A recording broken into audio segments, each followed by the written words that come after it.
I hope you all are fine and safe. Let's begin our today's lesson. That is Unit 6, Solids, Liquids and Gases.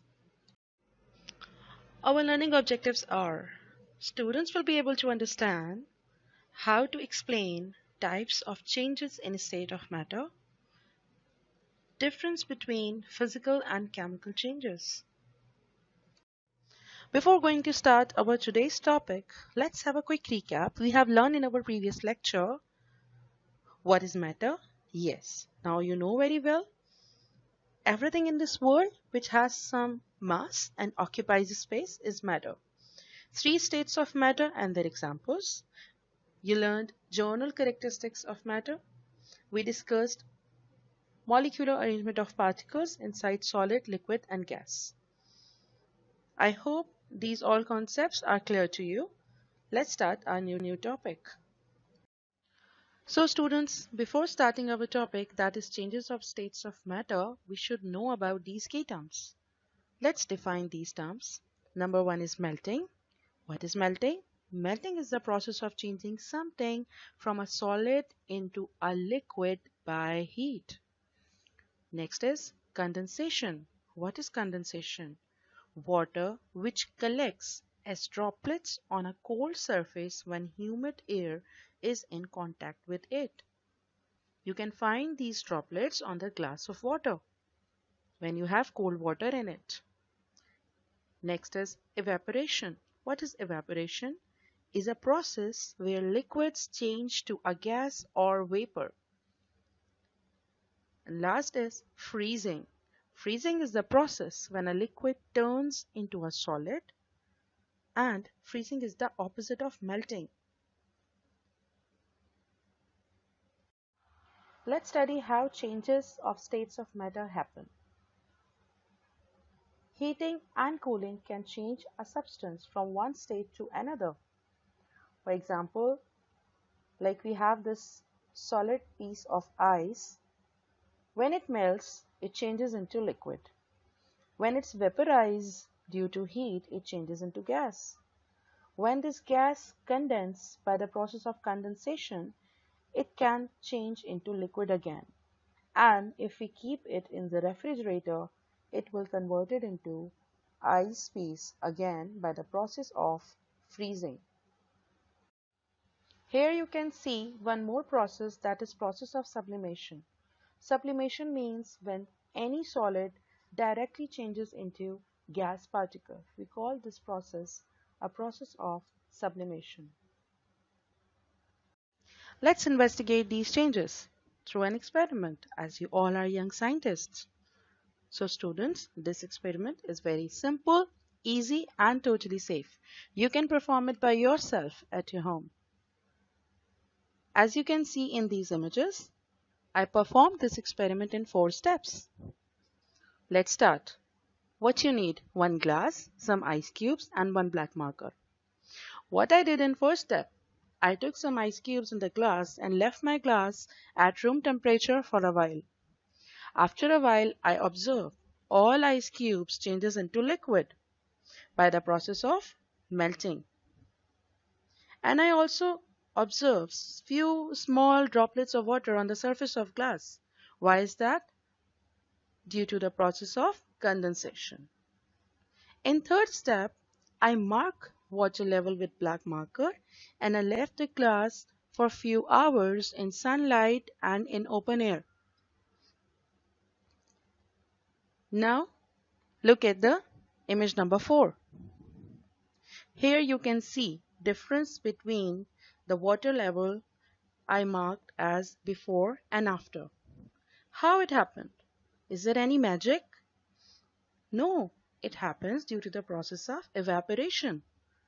You remember what is evaporation? Water vapors liberate from the surface of the water in atmosphere due to heat from sunlight. Through this experiment, I hope you will clearly understand how different states of matter changes from one to another. And water is the best example to understand these changes. I hope you will enjoy it. Perform this experiment and don't forget to share your result with your science teacher. Let's see what is the difference between physical and chemical change. As you can see at your left side, there is a piece of ice. When ice melts or water boils, both change from one state to another. No new substances are formed. So we can say this is a physical change. But on other side, you can see burning of wood. What happened when paper or wood will burn? It changes into ash. And in that way, in a chemical change, new substances are formed. So it's example of chemical change. Look at this picture. What do you see, students? Yes, it's a delicious burger and some fries. And on other side, you can see diagram of digestive system you already learned in your previous units. Before eating a burger, if we want to warm it, so we can keep it in the microwave oven. What will happen? Is there any change in shape or flavor? What do you think? No, there is only change in temperature. So we can say it's a physical change. There is no formation of any new substance. But when you take bite of this burger in your mouth, as you remember, we talked about two digestive juices in our previous unit, that is saliva and bile.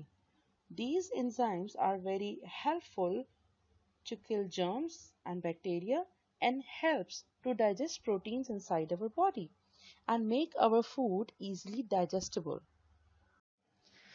In that way, nutrients of the burger will chemically break down and build up proteins and consumed by our body. So we can say it's a chemical change because some new substances are formed.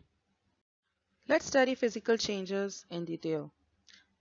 Something that changes the physical property of a substance as size, shape or form.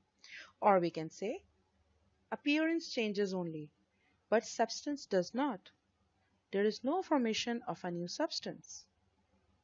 Let's see these examples like melting ice cream or iceberg in an ocean, boiling of water, breaking something, let's say through martial arts, cutting by laser or dissolving. They all are examples of physical change. Let's study chemical changes. In a chemical change, new substances are formed. Substance may absorb or release heat. Substance may change color, produce odor, create sound, release gas, or produce light. Let's see these examples. Substance change occur. For example, in this equation, we have two molecules of water. When it will be break through a chemical reaction, it will break in two molecules of hydrogen and two molecules of oxygen. They are new products. So, we can say it's a chemical change. When we mix soda with vinegar, bubbles will produce. If we mix two chemicals together, that liquid will turn cloudy. It's also a sign of chemical change. If something will burn, like paper or wood, temperature change will occur and it turns into ash. Color change, like in rainbow, change in smell or taste while we baking bread or cake. They all are the good examples of chemical change.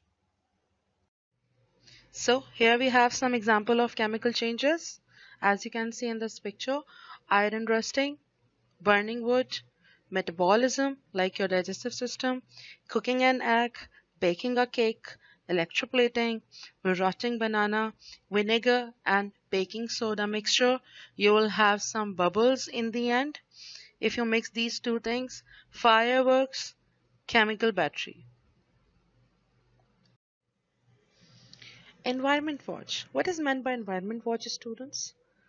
In environment watch, we take care of those activities those are harmful for our environment. For example, aerosol sprays. These contain chemicals that could harm the environment when released into the atmosphere. So we should avoid their use if possible. Oil, fat and grease.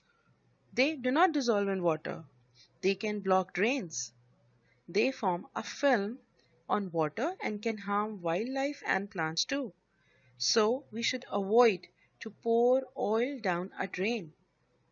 It will be very harmful for our surrounding and our environment. So students, here we have very interesting video clip.